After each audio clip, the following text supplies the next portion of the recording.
dan kami bisa mendidik tenaga baru. Ada yang belum bisa menenun, kami rekrut mereka supaya bisa jadi penenun. Banyak yang bisa menenun di tempat kami di sini. Kami punya tutor juga punya pada saat itu. Tapi kalau sekarang kami tidak bisa mendidik tenaga baru lagi. Ya seperti sekarang ini dukanya banyak sekali ya. Sekarang banyak yang tembakan Jawa punya, itu yang dipakai oleh orang-orang di sini. Ya kami sekarang orang yang mengenal akan tenun ikat yang original handmade itu, mereka akan ke sini gitu.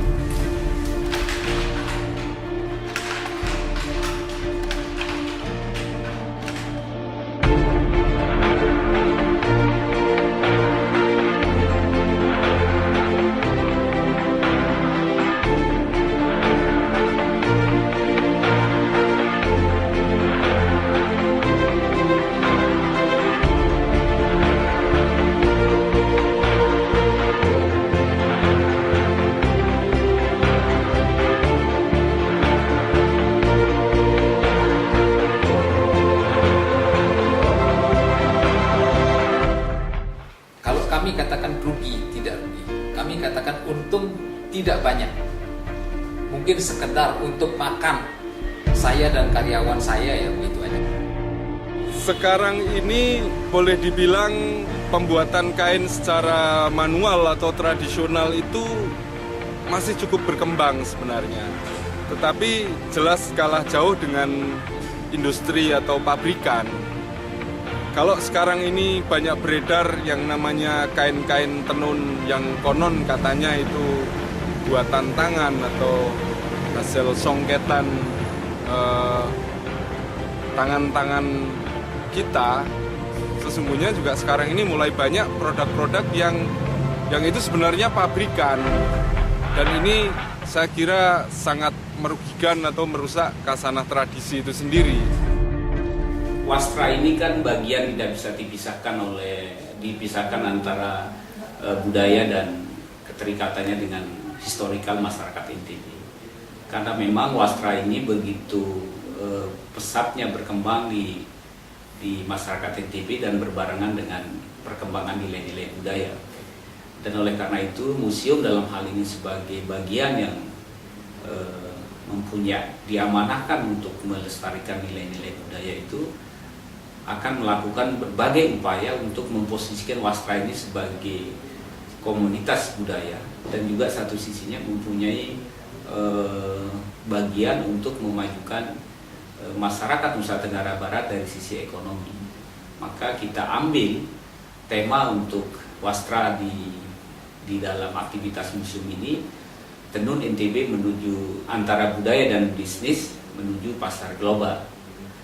Kita berharap dengan jadinya wastra ini menjadi bagian dari budaya dan bisnis, maka akan memberikan motivasi kepada masyarakat untuk mengembangkan tenun yang hari ini bukan dia tidak berkembang, tetapi mungkin perkembangannya harus lebih dibangkitkan lagi oleh pemerintah. Di dalam kegiatan pameran dan seminar wastra yang diinisiasi oleh museum bersama dengan Indonesia Women MDGs ini adalah bagaimana memposisikan wastra dari sisi desain dan pasarnya, kemudian bagaimana kita mengakses permodalan untuk memajukan tenun di NTB ini. Oleh karena itu kita libatkan perbankan dan juga BUMN dan BUMD yang mempunyai aktivitas CSR yang menjurus kepada yang mengarah pada peningkatan usaha di bidang tenun ini. Kemudian berikutnya kita libatkan juga budayawan untuk kita menggiring bahwa ini adalah wastra ini punya aspek budaya yang begitu kental dengan masyarakat ini. Banyak sekali desain-desain yang dijiplak oleh luar daerah untuk dipasarkan di sini. Salah satunya ada jenis namanya motif lumbung atau alang, itu di banyak sekali yang beredar di luar itu adalah buatan luar daripada Lombok ini. Setelah ini tenun punah, orang Malaysia mengatakan, Pak, Subah Nale ini punya Malaysia loh Pak. Bagaimana Pak? Bintang 4 itu punya Malaysia, alam itu punya Malaysia. Bagaimana suara itu?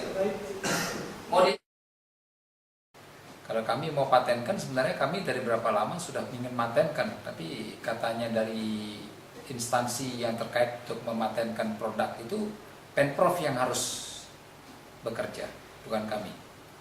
Kami hanya mengusulkan untuk mematenkan motif-motif tertentu, tapi sampai hari ini juga tidak ada dipatenkan. Cukong-cukong itu mereka ketemu sama saya, Pak, ayo ke Malaysia, saya bayar Anda berapa? Ajarin kami tenun di sana. Bayangkan Pak, di tempat kami saja tahun 77, 78 tenaga kerja kami di rumah saja Pak, di luar yang di rumah kurang lebih 300 orang Pak. Sekarang sisa 10%-nya saja. Harapan kami sih kalau bisa, mungkin pemerintah dengan PNS-nya memakai tenun ini hari-hari tertentu, tapi jangan pakai yang produk luar daripada Lombok ini. Bagaimana memasyarakatkan wastra ini, tenun ini, sehingga dicintai masyarakatnya. Kita mau membangun bisnis kayak apa kalau masyarakatnya nggak kenal, ya nonsen.